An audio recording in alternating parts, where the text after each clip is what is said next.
Hello HEMA friends, and welcome to this second episode of my Arming Sword Beginner's Guide. Today we are going to give a look to some handling drills to understand how to use this weapon and how to relate our poste di spada to our blows.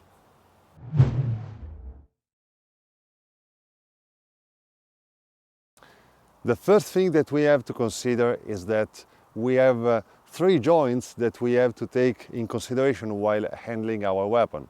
The first one is of course the wrist, but it has to be considered as part of our hand because also our fingers are part of our handling motions in these terms. The second one is the elbow, and the third one of course is the shoulder. The first exercise that I am going to show you is useful to learn how to use all these different joints while handling our weapon, and we are going to execute an exercise for every single joint, or better, by adding one by one, starting from the wrist, then adding the elbow, and then adding the shoulder at the end. The first part of this exercise is about your hand and thus about your wrist. By restricting the movements of the other joints at your disposal, you have to deliver the various attacking motions that we have explored in the first episode of this series. This exercise is meant to help you discover by yourself which actions are extremely dependent by your hand and wrist movements and which ones are not. Which means that some cuts or thrusts will feel impossible to deliver in this way without the use of the other joints. By executing this part of the exercise, you may end up noticing that the mandrito sottano, landed with the false edge, for instance, has a pretty important hand and wrist component in its execution.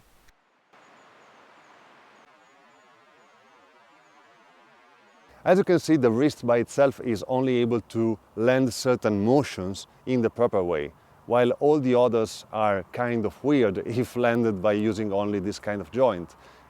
Of course, I'm talking about the wrist and the fingers too, so the hand, let's say. By adding the other joints, we start to move the weapon around in the proper way. But it is also useful to isolate certain parts of our arm to understand what is the crucial part, the crucial joints which influences certain motions. This is why we are doing these kind of exercises. Remember to do every one of these exercises for 1 or 2 minutes each and no more, because they are kind of tiring and you don't want to overstress your joints and so injure yourself. Wrist, elbow and shoulder are meant to work in conjunction, and so completely isolate them is almost impossible. The elbow, in this sense, is the most relevant example. In fact, in the second part of the exercise, you are going to limit your shoulder movement to the minimum, not avoiding moving it, because, again, it is basically impossible, while trying anyway, again, to understand which action is mainly elbow dependent.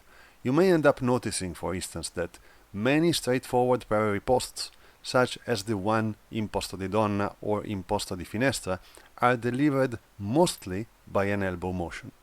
In the third part of this first exercise, you will add the shoulder to the game, and this will make everything easier, of course. Here we will also finally notice what is actually shoulder dependent in terms of movements. Going through this exercise is useful as it helps us understand which action requires a small or a huge arm movement or rotation, and why. Being aware of this helps us to easily relate to our weapon during the various techniques we are going to explore in the future. Notice that executing this exercise with a right or left leg lead influences a little the execution of certain movements, so try it out in various forms and fashions. Very good. You can use these three simple exercises as a kind of warm-up for the next one. Let's now give a look to more serious stuff, let's say. In the second exercise, we are going to choose one single attack motion, so it may be a cut, a thrust, from whatever direction you want, so maybe only the mandrito fendente, for instance, and then we are going to apply it from every possible guard that we find comfortable to land it from.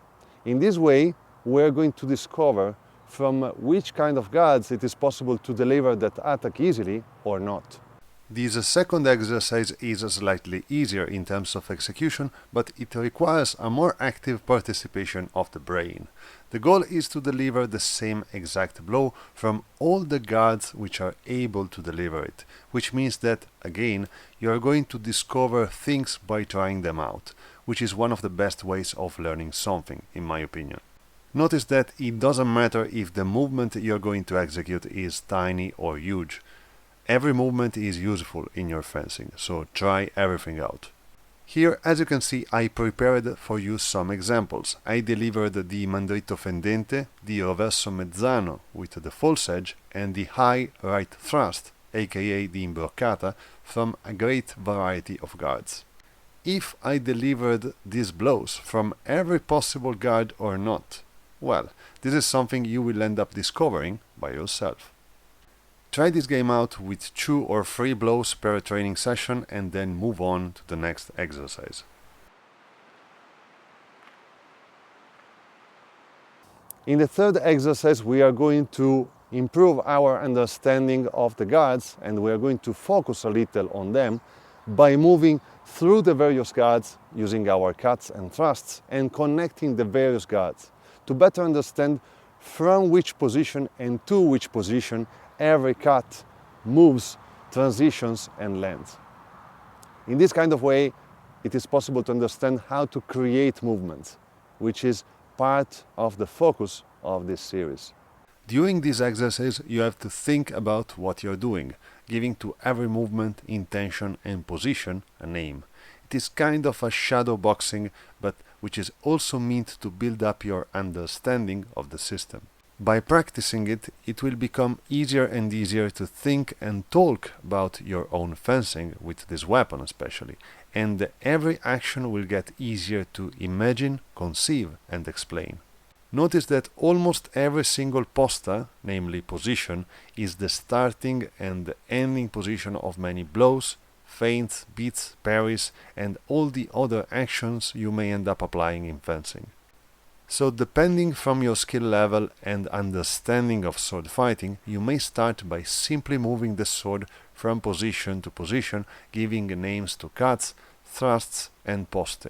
Or at higher level, you may end up building up complex actions in your head made of multiple feints, attacks, parry ripostes and so on. This exercise is meant to help your body and mind work together, something which is useful to increase awareness and will help your ability to plan your actions before engaging the opponent. Approach it with ease and make it more complex the more your understanding of sword fighting increases. The last exercise is the Parry riposte game. So we are going to land a single attack, a single parry, and then a single attack, and then a single parry. And we keep transitioning between a defensive and an offensive actions. We can do it also by adding footwork if we want, by moving forward while attacking, generally speaking, and then backward while defending. It is possible also to do it by standing, which is easier at the beginning. It's up to you, of course. With the fourth exercise, we enter more into the realm of application. An exchange of parry riposte is by definition what we enjoy to watch the most in a sword fight, aesthetically speaking. And so this exercise may not only be useful to the sword fighter, but also for the reenactor or the show fighter in general. The objective is simple. You have to move from a parry to an attack in a way which feels comfortable. These two words are actually kind of crucial. Your movement needs to feel easy to execute for your joints, even if the sword at the beginning may feel heavy and the arm is sore. The movements need to feel natural and comfortable, otherwise they will never be useful in a sword fight. Learn to riposte to different openings from the same parry, and from the same attack be ready to parry in different ways while covering different directions. This will be easier, by the way, if you had practiced exercise 2 and 3 properly before this one.